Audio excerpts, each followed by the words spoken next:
Hello student, welcome back to my channel. আমি ইতিহাস শিক্ষিকা চৈতালি মণ্ডল। আমার চ্যানেলে প্রত্যেক ছাত্রছাত্রীকে স্বাগত জানাই। আজকে আমি তোমাদের সঙ্গে তোমাদের ডিএসসিসি 2 পেপারের একটি গুরুত্বপূর্ণ কোশ্চেন নিয়ে আলোচনা করব। গ্রিসের নগরাষ্ট্র থেকে তোমাদের দুটি প্রশ্ন এবারে আসার খুবই সম্ভাবনা রয়েছে। প্রথমটি হচ্ছে গ্রিস পলিসের বৈশিষ্ট্য এবং দ্বিতীয়টি হচ্ছে গ্রিস পলিসের পতনের কারণ। তো আজকে আমি তোমাদের সঙ্গে গ্রিস পলিসের পতনের কারণটি নিয়ে আলোচনা করছি। তোমাদের উত্তরটি সম্পূর্ণ হাতে লিখে দিয়েছি, আশা করি তোমরা প্রত্যেকেই উপকৃত হবে। তাই প্রত্যেকে বলো ভিডিওটি স্কিপ না করে প্রথম থেকে শেষ পর্যন্ত দেখতে থাকো। ঐতিহাসিক পামার মনে করেন পলিসের পতন সর্বত্র একইভাবে হয়নি। উত্তর গ্রিস ও দক্ষিণ গ্রিসের মধ্যে এই অবক্ষয় চিত্রটির মধ্যে কিছুটা পার্থক্য থাকলেও পারসিক আক্রমণ, গ্রিসে সাম্রাজ্যিক ঐক্য সাধনের প্রবণতা এবং রাজনৈতিক ও সামাজিক দুর্বলতা পলিসগুলির পতনকে ত্বরান্বিত করে। এ প্রসঙ্গে বলা যায়, পেলোপনেসীয় যুদ্ধের পর থেকেই পলিসের সামরিক ও অসামরিক ক্ষেত্রে দুটি পরস্পরের থেকে বিচ্ছিন্ন হয়ে যায়।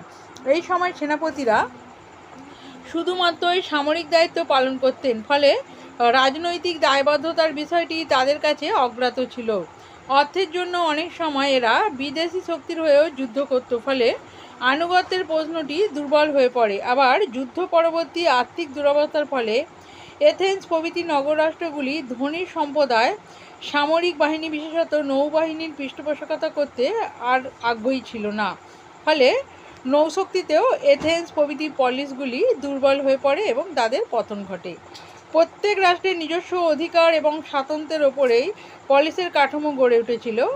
হেরোডোটাসের মতে যুদ্ধের সময় আত্মরক্ষার তাগিদে ছোট ও দুর্বল পলিসগুলি বড় পলিসগুলির নির্দেশ মেনে চলতে বাধ্য হয়েছিল। তবে গুস্তাভ ব্লস্তনের মতে গ্রিক পলিসগুলি সর্বদা স্বাধীনভাবেই কাজ করতে এবং যথেষ্ট তর্ক বিতর্কের পর ঐক্যমতের ভিত্তিতে কোনো গুরুত্বপূর্ণ সিদ্ধান্ত গ্রহণ করত। কিন্তু একথা অনস্বীকার্য যে যুদ্ধের সময় শক্তি জোটে কোনো সদস্য রাষ্ট্র অন্য সদস্য রাষ্ট্রের তুলনায় বেশি প্রভাব বিস্তার করত।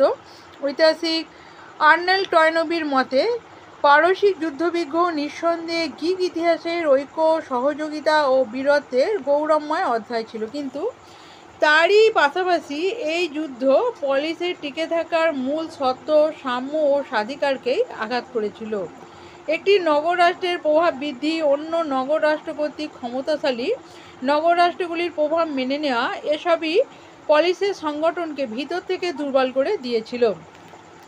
রাজনৈতিক সংকটের বিষয়টি আলোচনা প্রসঙ্গে হেরোডোটাস বলেন যে প্রতিটি পলিসি তার স্বাতন্ত্র্য বজায় রেখে চলার আগ্রহী ছিল, ফলে প্রত্যেকটি নগররাষ্ট্রই নিজেদের আত্মরক্ষার তাগিদে অপেক্ষাকৃত ক্ষুদ্র নগররাষ্ট্রের ওপর অত্যাচার চালাতো। ফলে পলিসের রাজনৈতিক সংগঠন দুর্বল হয়ে পড়ে। কিন্তু ঐতিহাসিক গ্লস এই মত সমর্থন করেন না।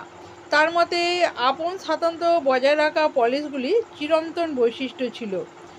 বহু পূর্ব থেকেই বৃহত্তর সামরিক বা রাজনৈতিক সংকটের সময় ক্ষুদ্র নগররাষ্ট্রগুলি বৃহৎ নগররাষ্ট্রের কর্তৃত্বকে স্বীকার করে নিতে, ঠিক যেভাবে পারসিক যুদ্ধের সময় স্পার্টা ও এথেন্সের শক্তি বৃদ্ধি ঘটেছিল।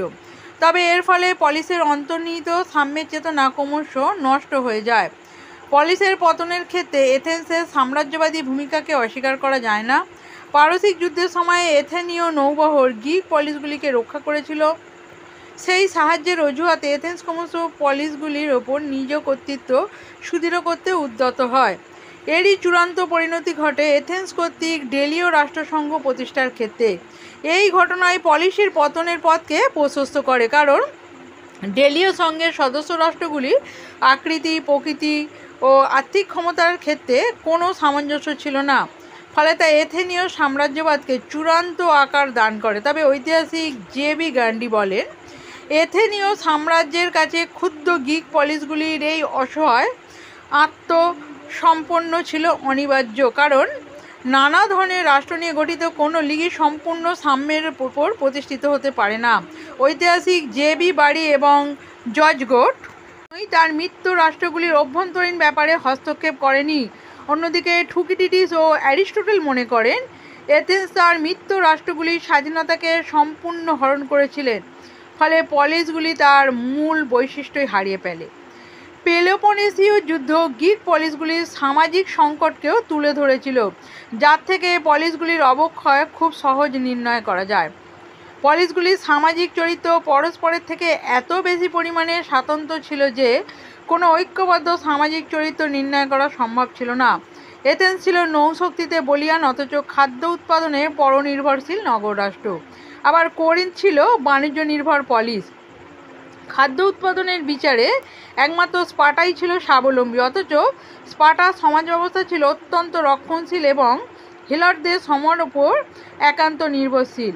এই রক্ষণশীলতার ফলেই তার পক্ষে গ্রিসের পরিবর্তিত জীবনবোধের সঙ্গে মিলিয়ে চলা সম্ভব হয়নি এবং গ্রিকরা ক্রমশ অনুভব করে যে এই বিচ্ছিন্নতা তাদের পক্ষে সুখকর নয়। আর্নেল জে টয়নবি বলেন, গ্রিক মানসিকতায় এই পরিবর্তন পলিসের অস্তিত্বকে দুর্বল করে দেয়। সাঁকোয়া মনে করেন, তার মতে রোমান যুগেই পলিসের গণতান্ত্রিক ব্যবস্থার ওপর চরম আঘাত করা হয়েছিল। সংবিধান সংশোধন ও ধনী সম্প্রদায়কে প্রাদেশিক শাসন ব্যবস্থায় নিরঙ্কুশ ক্ষমতা দখলের উৎসাহ দিয়ে রোমানরা যে পরিবর্তন এনেছিল তা পলিসের সাংগঠনিক ভিতকে দুর্বল করে দেয়। পলিসের অন্তর্নিহিত দুর্বলতার আভাস পাক প্রচলিত চতুর্থ শতাব্দীতে সাংস্কৃতিক পরিমণ্ডলের মধ্যেও প্রতিফলিত হয়।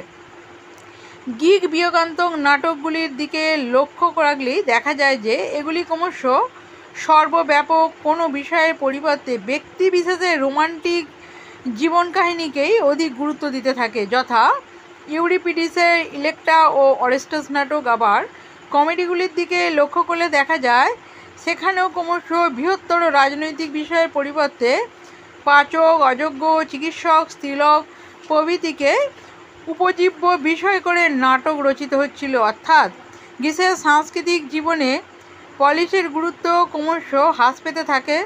সেই সময় গ্রিক দর্শনে সিনিকদের আবির্ভাব ঘটে, যার মূল প্রতিপাদ্য বিষয় ছিল মানুষের কল্যাণ অনুসন্ধান করা, অথচ পলিসের জীবন দর্শনে এ জাতীয় প্রশ্নের কোনো উত্তর ছিল না। প্রখ্যাত সিনিক দার্শনিক ডায়োজেনিস নিজেকে একজন বিশ্ব নাগরিক বলে ঘোষণা করেন। তিনি ব্যক্তিকে সমাজ বা রাষ্ট্রের তুলনায় অধিক, এর ফলে এক ব্যক্তি স্বাতন্ত্র্যবাদী চেতনার উন্মেষ হয়, যা ছিল পলিসের সম্প্রদায়গত আদর্শের পরিপন্থী। সিনিকদের বর্ণিত কম্পোপ্লোনিজমের আদর্শ ক্রমশ পলিসের স্থান দখল করে ও পলিসের পতন ঘটায়।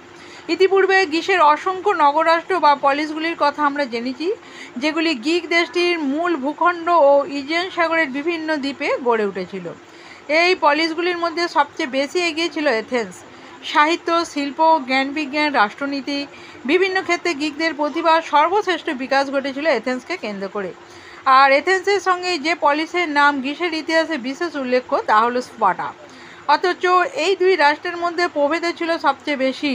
এথেন্স যখন গণতন্ত্রের ছত্রছায়ায় রাজনীতি, সাহিত্য, দর্শন, স্থাপত্য, ভাস্কর্যে অনবদ্য সৃজন প্রতিভার স্বাক্ষর রেখেছিল, তখন স্পার্টা সব কিছু ভুলে মন দিয়েছিল রণনৈপুণ্যতা অর্জনে, সামাজিক শৃঙ্খলা স্থাপনে। ইতিহাসে স্পার্টার প্রধান পরিচয় হলো কঠোর নিয়মে আবদ্ধ সমাজ ও পরিবর্তন বিমুখতা। তাই অধিকাংশ গ্রিক নগররাষ্ট্রে যখন রাজতন্ত্র বাতিল হয়েছিল তখন স্পার্টায় রাজতন্ত্র ক্ষমতাশালী ছিল।